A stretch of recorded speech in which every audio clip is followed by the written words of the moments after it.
हाँ बच्चों, आज हम विलयन में अगला टॉपिक है आपका द्रवीय विलयन। इसको पढ़ेंगे।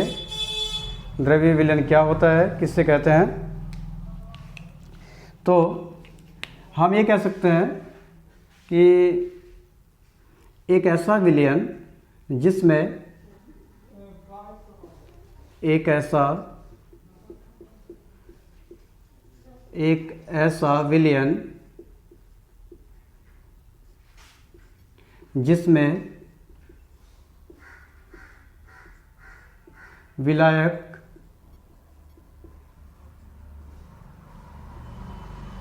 द्रव होता है तथा जो विलेय पदार्थ है तथा विलेय गैस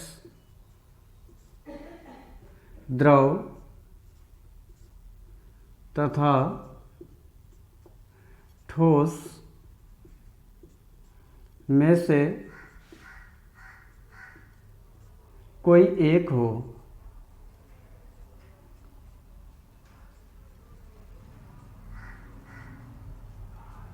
ठीक है, एक ऐसा विलयन जिसमें विलायक क्या होना चाहिए, आपका लिक्विड होना चाहिए, और जो विलेय है वो आपका गैस, लिक्विड या सॉलिड में से कोई एक हो सकता है, द्रवीय विलयन कहलाता है।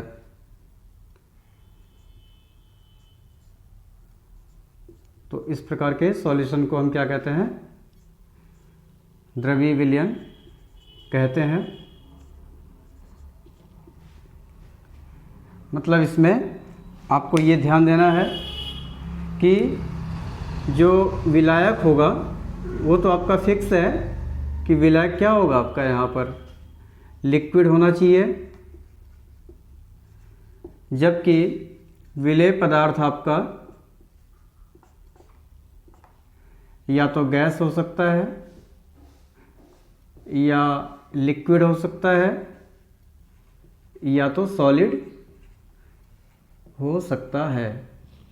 तो हम ये कह सकते हैं कि एक ऐसा विलयन जिसमें विलायक आपका द्रव हो, जबकि विलेय पदार्थ आपका ठोस, द्रव, गैस में से कोई एक हो सकता है, उसको हम द्रवीय विलयन कहते हैं। और इस आधार पे द्रवीय विलयन को हम 3 पार्ट्स में बांटते हैं।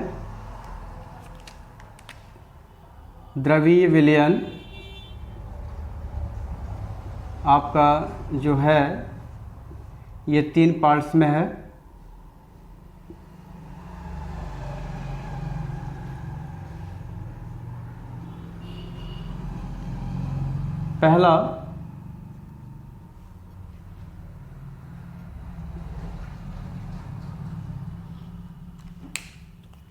पहला हम कह सकते हैं जो द्रवीय विलयन होगा वो आपका क्या हो जाएगा, विलेय पदार्थ इसमें गैस होगा और विलायक आपका लिक्विड होता है। तो गैस आपका यहाँ पर सॉल्यूट का काम करेगा और सॉल्वेंट आपका क्या है, लिक्विड है। दूसरे टाइप का जो सॉल्यूशन है ये आपका लिक्विड प्लस लिक्विड है, लिक्विड प्लस लिक्विड। तो सॉल्यूट भी इसमें क्या है, आपका लिक्विड है और सॉल्वेंट भी क्या है, लिक्विड है। Next, solid plus liquid, solid plus liquid. Solid इसमें सॉल्यूट है और लिक्विड क्या है आपका, यहाँ सॉल्वेंट है। सॉल्वेंट मीन्स विलायक, सॉल्यूट मीन्स विलेय। तो आप यहाँ देख पा रहे होंगे जो सॉल्वेंट है, इन तीनों में सॉल्वेंट क्या है, लिक्विड है। सॉल्वेंट लिक्विड है, सॉल्वेंट यहाँ भी लिक्विड है, सॉल्वेंट यहाँ भी लिक्विड है, अर्थात विलायक आपका द्रव है। जबकि जो सॉलिड पदार्थ है, सॉल्यूट सॉल्यूट सॉल्यूट, इसमें सॉलिड क्या है आपका, गैस है, इसमें लिक्विड है और इसमें क्या है, सॉलिड है। तो यही कहा गया है कि विलेय आपका गैस हो सकता है, द्रव हो सकता है, ठोस हो सकता है। द्रव है, गैस है, द्रव है और ठोस है। तो इस आधार पे 3 प्रकार के द्रवीय विलयन होते हैं और इन तीनों प्रकार के द्रवीय विलयनों के लिए हमें अलग अलग नियम पढ़ना है, जिन्हें हम एक एक करके पढ़ेंगे। तो सबसे पहले मैं इसका एक एग्जाम्पल बता दे रहा हूँ। गैस प्लस लिक्विड का जो विलयन होता है वो आपका हो जाएगा सोडा वाटर। सोडा वाटर या जो कोल्ड ड्रिंक हम पीते हैं वो आपका क्या है, गैस प्लस लिक्विड का एग्जांपल है। इसमें CO2 घुली होती है किसमें, H2O में। तो गैस, ये आपका गैस है और ये क्या है, आपका लिक्विड है। तो gas plus liquid, soda water. और इसको पढ़ने के लिए हमें हेनरी का नियम पढ़ना होगा। इसको समझने के लिए हेनरीज लॉ आएगा, उससे हम पढ़ेंगे। इसका एग्जाम्पल है आपका अल्कोहल प्लस H2O, दोनों ही आपके क्या है, यहाँ पर लिक्विड है। तो लिक्विड प्लस लिक्विड का सॉल्यूशन है liquid plus liquid. Example, alcohol के साथ अगर आपने H2O मिक्स कर दिया, उसका सॉल्यूशन आपने बनाया, तो ये आपका लिक्विड प्लस लिक्विड का द्रवीय विलयन होगा। और इसमें आपको पढ़ना पड़ेगा राउल्ट का नियम, राउल्ट्स लॉ। राउल्ट लॉ के बाद आपका आएगा ideal and non ideal.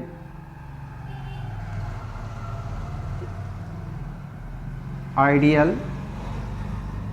And non ideal solution.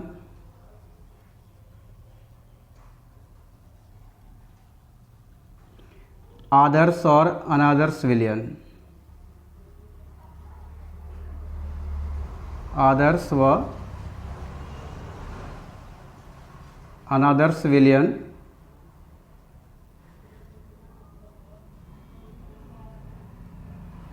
इसको पढ़ने के बाद आप पढ़ेंगे डेविएशन, अर्थात विचलन।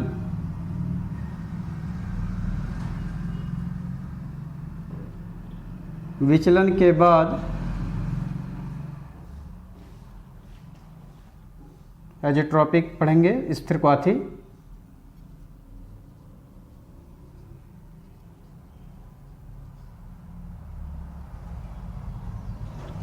तो लिक्विड प्लस लिक्विड में इतनी सारी चीज़ें आपको पढ़नी है। राउल्ट लॉ, राउल्ट लॉ के बाद आइडियल और नॉन आइडियल सॉल्यूशन क्या होते हैं, उसके बाद इसका डेविएशन पढ़ेंगे, विचलन पढ़ेंगे राउल्ट के नियम से, धनात्मक विचलन और ऋणात्मक विचलन। और इसके बाद लास्ट में आपका स्थिरक्वाथी आ जाएगा। यहाँ पर क्या है देखिए, सॉलिड प्लस लिक्विड में आपको सबसे पहले पढ़ना है अणुसंख्य गुणधर्म। अणुसंख्य गुणधर्म,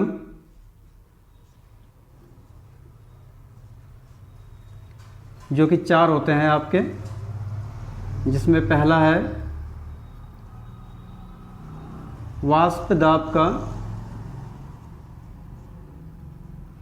अवनमन। वाष्प दाब का अवनमन। सेकेंड, क्वथनांक का उन्नयन।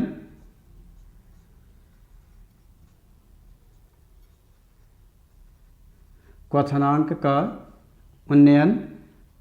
थर्ड आपका है हिमांक का अवनमन।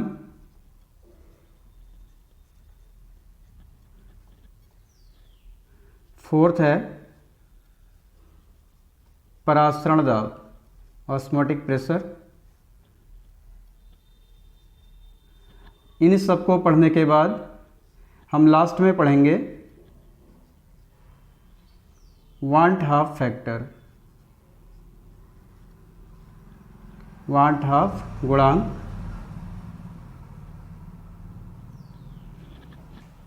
तो इस पूरे चैप्टर का ये एक फ्लो चार्ट है और इसी के अनुसार हमें आगे बढ़ना है। तो एक एक करके द्रव्य विलयन आपके 3 प्रकार के होते हैं, gas plus liquid, liquid plus liquid and solid plus liquid. और गैस प्लस लिक्विड को समझने के लिए हमें हेनरी लॉ को पढ़ना होगा। हेनरी लॉ के अनुसार ही आप इसको समझ पाएंगे कि गैस प्लस लिक्विड का द्रव्य विलयन किस प्रकार का होता है। उसके बाद लिक्विड प्लस लिक्विड जब आप पढ़ेंगे तो इसमें आपको सबसे पहले राउल्ट का नियम पढ़ना होगा। राउल्ट का नियम जब आप पढ़ लेंगे तो उसके बाद आदर्श और अनादर्श विलयन पढ़ेंगे और इनको पढ़ने के बाद हमें विचलन पढ़ना है। विचलन को पढ़ने के बाद हम स्थिरघाती पढ़ेंगे लास्ट में। इसके बाद देखिए सॉलिड प्लस लिक्विड, जो सॉल्यूशन है आपका सॉलिड प्लस लिक्विड का, इसमें अणुसंख्य गुणधर्म पढ़ना होगा आपको, जो कि 4 होते हैं। वाष्प दाब का अवनमन, क्वथनांक का उन्नयन, हिमांक का अवनमन और लास्ट आपका परासरण दाब। इनको पढ़ने के बाद आपको लास्ट में पढ़ना है क्या, वांट हाफ फैक्टर, और चैप्टर आपका यहाँ पर समाप्त हो जाएगा। तो इसे आप नोट कर लें। और अब हम आगे बढ़ते हैं हेनरी का नियम।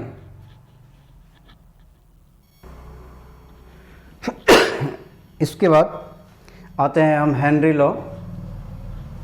तो हेनरी का नियम क्या है इसे समझेंगे। तो सबसे पहले हम एक एग्जाम्पल लेते हैं क्या, सोडा वाटर का।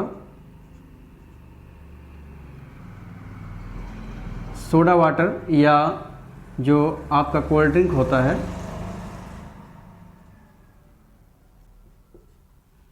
शीतल पेय जो होते हैं आपके, जो पेप्सी वगैरह आप लोग पीते हैं, तो ये सोडा वाटर की बोतल होती है। इसमें क्या होता है देखो, CO2 और H2O मिला होता है। मतलब द्रव के अंदर आपको गैस को घोलना होता है, ठीक है। तो सोडा वाटर की जो बोतल है उसमें CO2 की विलेयता को बढ़ाने के लिए, CO2 की विलेयता को बढ़ाने के लिए हम क्या करते हैं, हाई प्रेशर पर, ठीक है, उच्च दाब पर बोतल को बंद करते हैं।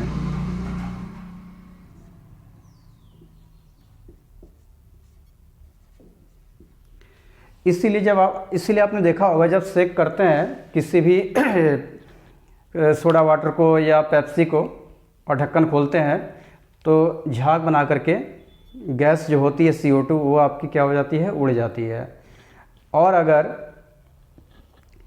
जब तक आपका ढक्कन लगा है बोतल में तब तक तो उसमें CO2 शामिल है, लेकिन जैसे ही आप उसको खोलेंगे तो CO2 उड़ जाएगा और गिलास में आपका जो पानी होगा वो एक मीठा पानी होगा, सादा पानी, क्योंकि उसमें CO2 क्या होता है, उड़ जाता है।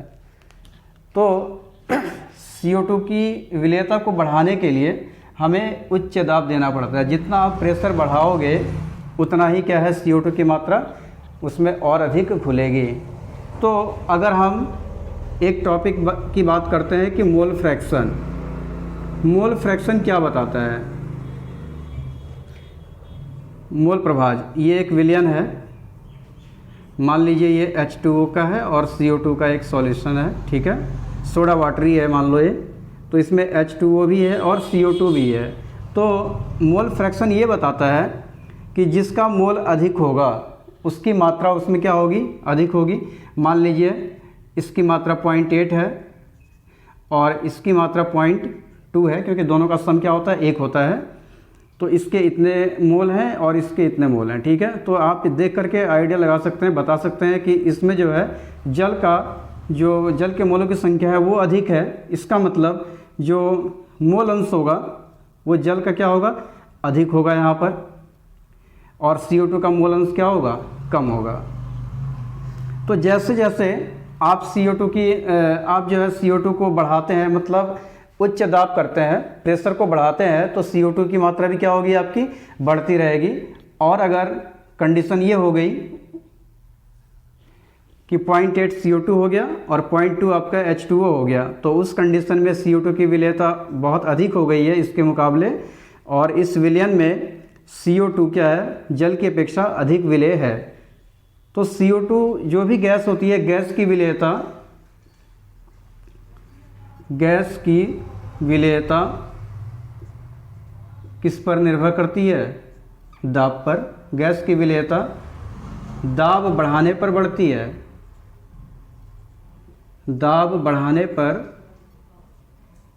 बढ़ती है। ठीक है। और अगर मोल फ्रैक्शन के संदर्भ में आप इसको देखें तो हम ये कह सकते हैं, इस हेनरी का नियम, कि हेनरी ने क्या कहा, स्थिर ताप पर किसी गैस का जो आंशिक दाब होता है, आंशिक दाब P विलयन में गैस के मोल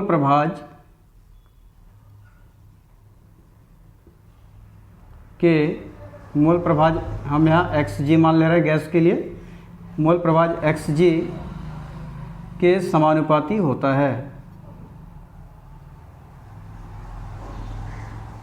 समानुपाती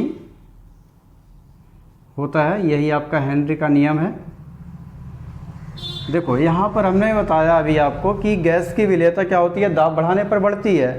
अर्थात अगर आप प्रेशर को इंक्रीज करोगे, प्रेशर बढ़ाओगे तो क्या होगा, गैस की विलेयता भी उसमें क्या होगी, बढ़ेगी। और प्रेशर अगर कम करेंगे तो गैस की विलेयता भी क्या होगी, कम होगी। अर्थात एक दूसरे के समानुपाती हैं। तो हम ये कह सकते हैं कि P इज प्रोपोर्शनल टू किसके होगा, xg के। ये अगर बढ़ेगा तो ये भी बढ़ेगा। ठीक है। और अगर प्रेशर आपका कम होगा, प्रेशर कम होगा तो इसका जो मोल प्रभाज होगा वो भी क्या होगा, कम होगा। मोल प्रभाज का मतलब इसकी विलेयता, गैस की विलेयता कम हो रही है कि अधिक हो रही है। ठीक है। मोल प्रभाज का मतलब क्या होता है, यहाँ पर मोल प्रभाज जो है क्या बताएगा, गैस की विलेयता कम है या अधिक है। तो प्रेशर बढ़ाने पर गैस की विलेयता बढ़ती है और प्रेशर कम करने पर गैस की विलेयता क्या होती है, कम होती है। अर्थात ये दोनों एक दूसरे के समानुपाती होते हैं। तो यहाँ पर जब प्रोपोर्शनल हटता है तो प्रोपोर्शनल हटने पर एक कांस्टेंट आता है, KH बोलते हैं उसको, इंटू xg, जहाँ ये जो KH है ये आपका क्या है, हेनरी कांस्टेंट, इसको बोलते हैं हेनरी कांस्टेंट। तो ये आपका है हेनरी का नियम कि स्थिर ताप पर किसी गैस का आंशिक दाब विलयन में गैस के मोल प्रभाज के समानुपाती होता है। तो किसी भी द्रव में अगर आपको गैस को घोलना हो तो उसके लिए आपको क्या है, उच्च दाब पर दाब को हाई किया जाता है, और जितना दाब आप बढ़ाओगे उतना ही गैस जो है अधिक मात्रा में घुलेगा। ठीक है। तो ये आपका हेनरी का नियम है। अब इसके बाद हम इसके एप्लीकेशन पढ़ेंगे, इन्हें आप नोट कर लें।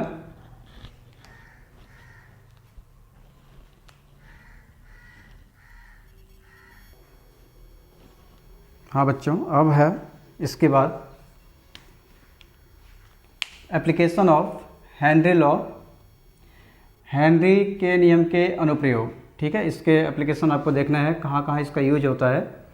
तो पहला, अभी जैसे मैंने आपसे कहा कि सोडा वाटर हो या कोल्ड ड्रिंक की जो बोतल होती है उसको हम हाई प्रेशर पर गैस की विलेयता को बढ़ाने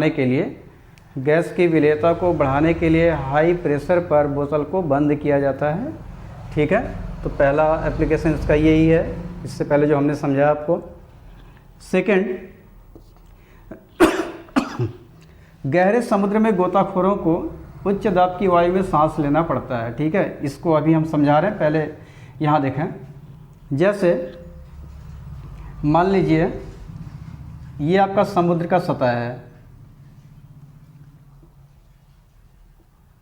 समुद्र का सतह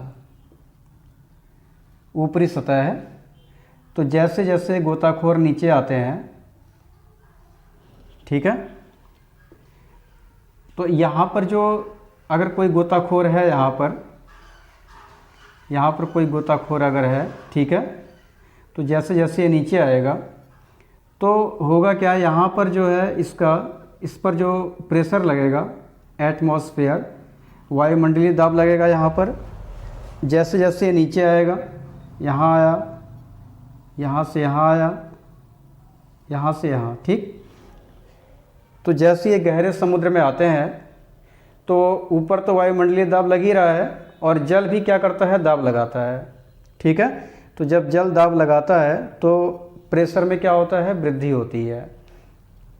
अब देखें उससे होता क्या है, प्रेशर में जब वृद्धि होगी तो आपने हेनरी का नियम पढ़ा है, प्रेशर की वृद्धि होने पर गैस की विलेयता क्या होती है, बढ़ती है। तो जैसे जैसे ये नीचे आते हैं प्रेशर बढ़ता है। प्रेशर बढ़ने के साथ साथ जो गोताखोर होते हैं उनके पास एक सिलेंडर होता है और उस सिलेंडर में ऑक्सीजन और नाइट्रोजन गैस भरी होती है।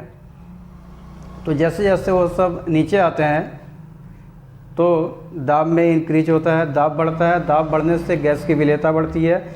अब गैस किस में घुलेगा, आपका द्रव में। द्रव कौन है यहाँ पर, आपके हमारे शरीर में जो है, जो द्रव है वो क्या है, ब्लड है।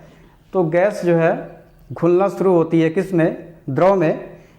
तो जैसे जैसे नीचे आते हैं दाब बढ़ता है, दाब बढ़ने से गैस की विलेयता भी बढ़ती है और गैस की विलेयता बढ़ती है किस में, रक्त में, ब्लड में। और परिणाम स्वरूप होता क्या है, इसके बाद देखो, जैसे ही ये आपका गोताखोर समुद्र की निचली सतह से जब ये ऊपर की तरफ आते हैं, गोताखोर जब ऊपर आते हैं तो ऊपर आने पर जस्ट हेनरी का नियम अपोजिट काम करता है। वायुमंडलीय दाब क्या होता है, कम होता है। तो वायुमंडलीय दाब कम होने से जो गैस की विलेयता है वो भी क्या होगी, आपकी कम होगी। अर्थात जो ब्लड के अंदर गैस घुली है वो गैसें क्या है, निकलेंगी। तो वो गैसें क्या है, बुलबुले के रूप में ब्लड से निकलती हैं। तो उससे क्या होता है, गोताखोरों को अत्यधिक पीड़ा होती है, जो कभी कभी जो है बहुत घातक सिद्ध होती है।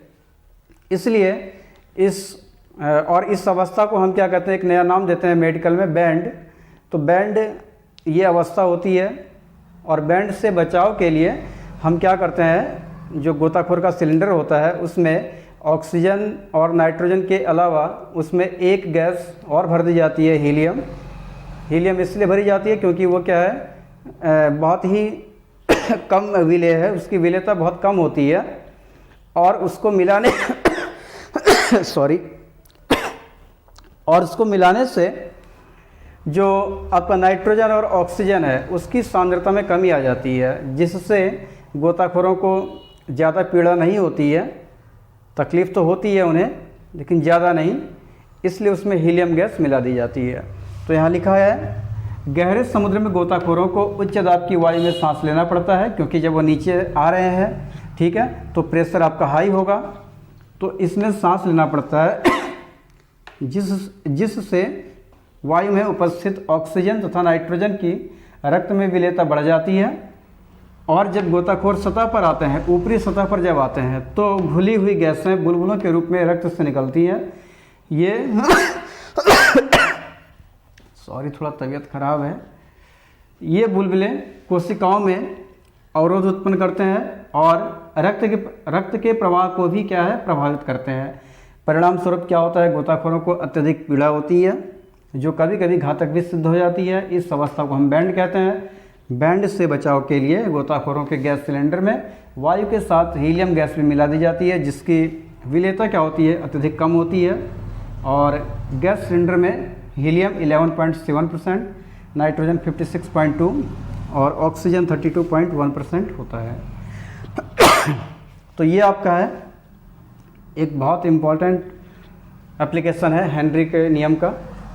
अगला एक और है कि अधिक ऊंचाई वाले स्थानों पर, ठीक है, अधिक ऊंचाई वाले स्थानों पर जो पहाड़ी एरिया में रहते हैं, मान लो ये है, यहाँ पर कोई अगर आदमी रह रहा है या कोई जो पर्वतारोही होते हैं, ठीक है, तो जैसे जैसे ये चढ़ाई चढ़ते हैं तो यहाँ पर आने पर क्या होता है, देखो अब नीचे से ये ऊपर जा रहे हैं तो निश्चित है कि दाब क्या होगा, आपका कम होगा। दाब कम होने से विलेयता भी कम, इसकी क्या होती है, कम होती है। इसलिए अधिक ऊंचाई वाले स्थानों पर जो ऑक्सीजन होता है, ऑक्सीजन का आंशिक दाब कम होता है और आंशिक दाब कम होने से ऑक्सीजन की कमी हो जाती है। ऑक्सीजन की कमी के कारण शरीर आपका कमज़ोर होने लगता है और उनके सोचने की क्षमता भी कम हो जाती है और इन लक्षणों को हम क्या कहते हैं, एनॉक्सिया कहते हैं। ठीक है, ये इसके कुछ एप्लीकेशन है। यहाँ पर जस्ट हेनरी के नियम जो है उसका विपरीत फॉलो होगा, इसमें कम हो रहा है। ठीक है, तो ये 3 एप्लीकेशन है हेनरी के नियम के जो कि बहुत इंपॉर्टेंट हैं, इन्हें आप याद रखेंगे और इन्हें नोट कर लीजिए। इसके बाद हम अगले वीडियो में राउल्ट का नियम पढ़ेंगे। तो ये आपका गैस प्लस द्रव का द्रव्यीय विलयन है।